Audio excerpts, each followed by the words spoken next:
नमस्ते बच्चों, मैं आरएसवी हायर सेकेंडरी स्कूल से भावना मल्होत्रा आज आपको कक्षा 4 पाठ 5 के बारे में चर्चा करूंगी। हमारे पाठ 5 का नाम है पापा जब बच्चे थे। जब पापा बच्चे थे यानी छोटे बच्चे थे, यानी उनका बचपन चल रहा था, तो उसके पापा के बचपन के अनुभवों का इस पाठ में बहुत ही सुंदर तरीके से वर्णन किया गया। लेखक कहते हैं जब पापा छोटे थे तो उनसे पूछा जाता था कि आप क्या बनोगे, तो वो अलग अलग प्रकार के विविध प्रकार के नए नए जवाब देते थे, जिनको सुनकर बहुत खुश उनके पेरेंट्स को, उनके अभिभावक को बहुत खुशी मिलती थी। तो अब हम इस पाठ में पढ़कर देखेंगे कि वास्तव में पापा बनना क्या चाहते हैं, वो अलग अलग प्रकार में क्या बनना चाहते हैं। पापा जब छोटे बच्चे थे। पापा जब छोटे थे उनसे अक्सर पूछा जाता, बड़े होकर तुम क्या बनना चाहते हो। पापा के पास जवाब हमेशा तैयार होता, मगर उनका जवाब हर बार अलग अलग होता। अलग अलग के बीच में ये जो डैश लगा हुआ है, इसको हम योजक चिन्ह करते हैं। क्या कहते हैं? योजक चिन्ह। शुरू शुरू में पापा चौकीदार बनना चाहते हैं, तो पहले तो हम चौकीदार का मीनिंग समझेंगे। चौकीदार का अर्थ यहाँ पर पहरा देने वाला। बेटा, चौकीदार वो होता है जो घर के चारों ओर चक्कर लगाता है। जब पूरी रात को जब हम सो रहे होते हैं, तो रात को एक ये शख्स है, ये चौकीदार ही है जो जागता है और सारी गलियों में, शहरों में चक्कर लगाता है, ताकि कोई अजनबी या अपरिचित व्यक्ति हमारे इधर घर की तरफ या कहीं आके कोई चोरी ना कर ले, या हमें किसी प्रकार का कोई नुकसान नहीं पहुंचा जाए। तो वो हमारे घर की रक्षा करता है। तो ये चौकीदार होता है। उन्हें ये सोचना बहुत अच्छा लगता था कि जब सारा शहर सोता है तो चौकीदार जागता है। वास्तव में ये बात सही है, चौकीदार पूरी रात जागता है और पूरा शहर सो रहा होता है। लेकिन एक दिन उन्होंने कहा कि अपने चटकदार हरे ठेले के लिए वे आइसक्रीम वाला बनेंगे। क्या कहा उन्होंने? कि मैं सबसे पहले एक आइसक्रीम वाला बनूंगा। चौकीदार, चौकीदार के बाद आइसक्रीम वाला। आइसक्रीम क्यों, वो आइसक्रीम वाला क्यों बनना चाहता था? अब हमारे मन में ये बात आती है कि वो आइसक्रीम वाला क्यों बनना चाहता है। क्योंकि वो आइसक्रीम वाला इसलिए बनना चाहता था क्योंकि वो आइसक्रीम खुद को उनको मुफ्त में फ्री मिलेगी, इसलिए वो आइसक्रीम वाला बनना चाहते थे। क्योंकि बचपना था ना, बचपन में बच्चों की सोच इतनी ही होती है कि हमें कोई चॉकलेट दे दे, टॉफ़ी दे दे, तो हम उसी में ही राजी हो जाते हैं। तो हम भी यही सोच लेते हैं कि हम यही बनेंगे। ठीक उसी प्रकार जब पापा बच्चे थे तो वो भी इसी प्रकार ऐसा ही सोचते थे। तो वो क्या कहते थे कि आइसक्रीम वाला इसलिए बनूंगा, मैं एक आइसक्रीम बेचूंगा तो एक खुद खाऊंगा, छोटे बच्चों को तो मैं मुफ्त में आइसक्रीम दिया करूंगा। उनकी सोच क्या थी कि छोटे छोटे बच्चों को मैं फ्री में आइसक्रीम दे दूंगा। जब पापा के माता पिता ने ये सुना कि वे आइसक्रीम वाला बेचने वाला बनना चाहते हैं, तो उन्हें बहुत हैरानी हुई, आश्चर्य हुआ। उन्हें ये बात बहुत मज़ेदार लगी और वे खूब हंसे। लेकिन पापा इसी बात पर अड़े रहे कि वह यही काम करेंगे। लेकिन पापा को बहुत मज़ा आया कि वो सोच रहे थे कि बच्चों की बचपना था, क्योंकि उस समय पापा बच्चे थे, तो बच्चों जैसी आदतें थी, बच्चों जैसे जवाब थे। तो पापा को, उनके उनके फादर को उनकी इसी बात पे बहुत हंसी आती थी। लेकिन पापा को इस बात की भी चिंता थी कि वास्तव में क्या ये यही काम करेगा। तो फिर एक दिन रेलवे स्टेशन पर पापा ने एक अजीब आदमी को देखा। यह आदमी इंजन और डब्बों से खेल रहा था। लेकिन ये डिब्बे और इंजन खेलना नहीं, बल्कि खिलौने नहीं थे, ये एक असली इंजन के डब्बे थे। कभी वे आदमी प्लेटफॉर्म पर उछलकर रुक जाता, तो कभी डिब्बों के नीचे चले जाता। तो प्लेटफॉर्म यानी रेलवे स्टेशन। प्लेटफॉर्म क्या होता है? जहाँ पर रेलगाड़ी आकर रुकती है। ऐसे स्थान जहाँ पर रेलगाड़ी आकर रुकती है उसको हम प्लेटफॉर्म कहते हैं।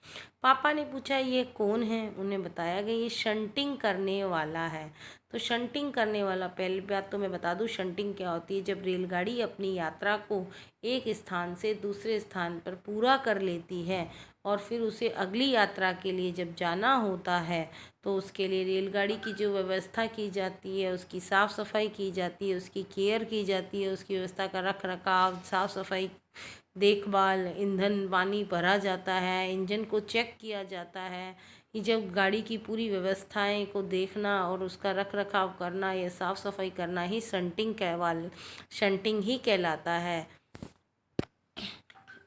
अब बात आ रही है कि शंटिंग किसे कहते हैं। पापा ने पूछा। जब रेलगाड़ी अपनी यात्रा पूरी कर लेती है तो उसे अगली यात्रा के लिए तैयार करना होता है। रेलगाड़ी की साफ सफाई की जाती है। साफ सफाई के बीच में बेटा डैश लगा हुआ है, इसको हम योजक चिन्ह कहते हैं, और फ के नीचे डॉट लगा हुआ है, इसको हम नुक्ता कहते हैं।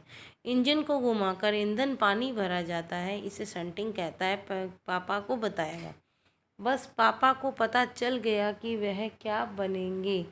वह तो रेलगाड़ी के डिब्बों की शंटिंग करेंगी। जब पापा ने कहा कि वे शंटिंग करने वाले बनेंगे तो किसी ने पूछा, अब आइसक्रीम बेचने के काम का क्या होगा। मतलब वो चौकीदार बनना भी चाह रहे थे, आइसक्रीम वाला भी, लेकिन आगे चले तो उनको गाड़ी का दृश्य दिखा रेलवे स्टेशन का, तो वो शंटिंग करने वाला बनने की सोचने लगे। तो फिर पापा के मन में आया कि अब उस आइसक्रीम का क्या होगा। तो ये बहुत बड़ी समस्या थी, यानी परेशानी। समस्या का मतलब होता है परेशानी।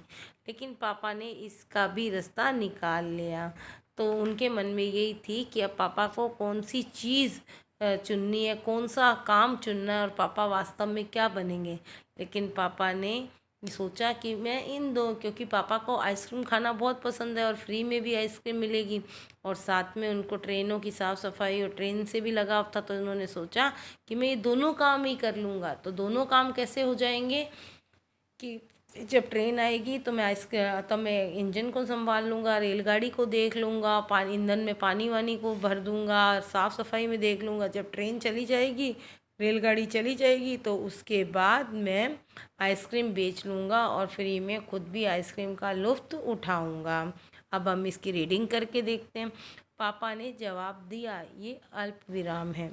मैं शंटिंग करने वाला और आइसक्रीम बेचने वाला दोनों बनूंगा। अब ये ऊपर जो दोनों कोमा, इसको अंग्रेजी में हम इन्वर्टेड कोमा कहते हैं, वास्तव में हिंदी भाषा में इसको उद्धरण चिन्ह कहते हैं।